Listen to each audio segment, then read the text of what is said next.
चार मुख्य प्रसंग आए हैं। पहला प्रसंग गजेंद्र मोक्ष की कथा। हम जब सुबह सुबह उठें तो शास्त्र की आज्ञा है, जैसे हाथी पानी में डूबा था हम भी नींद में ऐसे ही डूबे। उसकी केवल श्वास चल रही थी। When you are unconscious then केवल श्वास चल रही है, आपको पता भी नहीं 10 घंटे कैसे अपने निकल गए। A state of deep sleep, उसी को कहते हैं हाथी नदी में डूबा हुआ है। उस समय भी एक ही पॉसिबिलिटी है, मगर ने पैर पकड़ रखा है। कहने का मतलब है उस स्थिति में भी मृत्यु ने पकड़ रखा है। जरा बहुत सारे लोग हैं सोते सोते ही पधार गए, उठने तक का अवसर नहीं मिला।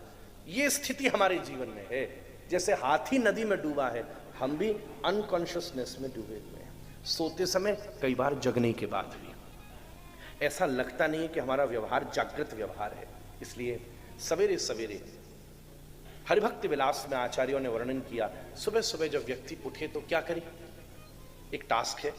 कई कई लोगों को हमने देखा मुंह लटका के बोलते गुड मॉर्निंग। भाई गुड कहीं से हो तो सही जब तो मॉर्निंग कर। फिर कई जगह हमने ये भी देखा भैया आजकल अब मॉर्निंग गुड शब्द छोड़ दिया, बोल वापस मॉर्निंग। एक और नया शब्द बना ना, फिल है, फिल भी है ना ऐसा फिल, पता है सुना है फिल, फिल है ना, हाँ फादर इन लॉ फिल, हाँ अच्छा ओके दैट वेज। कोई बोलता था I was talking to my FIL, तो who is FIL, is a पापा।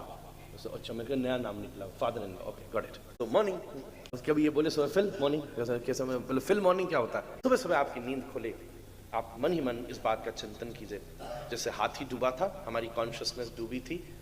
गरुण आए। गरुण क्या है, उनके पंख हैं। काल चक्र, वर्तमान जो है वो भूत और भविष्य के पंख पर उड़ता है। Present has something to do with the past and is going to impact the future. को अगर यहां कोई बात टच की है तो उस टच करने के पीछे कोई ना कोई प्रीवियस इंसिडेंट होगा, और वो टच जो की है वो हमारे फ्यूचर एक्शंस को रेगुलेट करे। इसलिए गरुण क्या है, कालचक्र है। और उस काल चक्र के ऊपर कौन बैठे हैं, चतुर्भुज नारायण। नारायण का मतलब है जीवन, और जीवन वो जिसकी चार भुजाएं हैं। आज मैं धर्म, अर्थ, काम और मोक्ष, इन चतुर्विध पुरुषार्थों को करने का प्रयास करूंगा। कुछ काम करूंगा जो मेरी इच्छाएं हैं, कुछ काम करूंगा जो करने चाहिए, कुछ काम करूंगा मैं अर्थ मतलब कमाने के लिए, फैमिली को संभालने के लिए, मेरा इंटरेस्ट नहीं भी हो फिर भी मैं करूंगा क्योंकि मुझे जरूरत है सबको संभालना। और कुछ काम मैं करूंगा कि जन्म मृत्यु के चक्र से मुक्त होकर के परम गति को प्राप्त कर सकूं। ये चतुर्भुज रूप में इस चेतना के साथ व्यक्ति को विकास करना चाहिए।